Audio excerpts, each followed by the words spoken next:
Njoo mchukue mchawi wetu hapa mzimu. Mchawi kala baba mchawi mzimu. Jamani, mbona mnamchapa tena?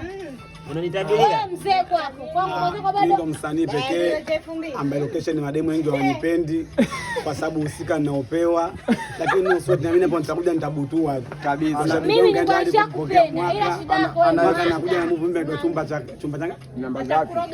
Chumba cha 3. Anayefuata ni mimi chumba namba 3 soon tu inaiko njiani. Na mimi ni nafasi yangu. Anayefuata ni mimi hapa.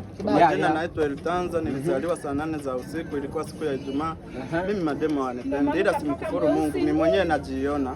Hata angekuwa wewe usingenipenda. Maana mimi mwenyewe sijicheki nywele.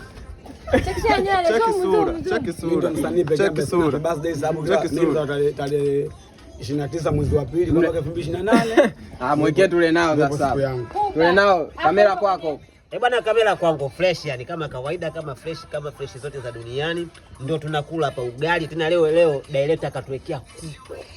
Ingawa hawapo lakini tumekula Mwanza. Director, mpenzi wako mimi ndo nahangaika. Jamani kuna baby. Yaani kiukweli mimi ndo ninaongoza kwa na wengi katika location hii. Kuna huyo kuna wananchi kwa video. Kama mbona zangu mimi maswala ya kujeleza sina hapa.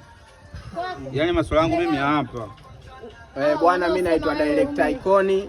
Tunakuja na movie yetu mpya inaitwa Chumba Namba 3. Kaa tayari. Bonge la series. Wewe mwenyewe utaipenda. Nipo na mchumba wangu hapa, muonyeshe. Mchumba mwenyewe kajisahau. Muonyeshe kwanza. Wewe ndo mke wa director. Huyo ndo mlika ndo wa kameramani wewe. Huyo ndo kameramani wewe. Mje tukae hapa, achana. Kaa hapa pembeni.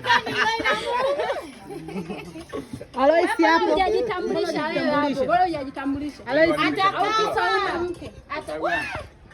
Atakaa bomzangu. Wewe naye umevia. Asili bado zipo nyingi.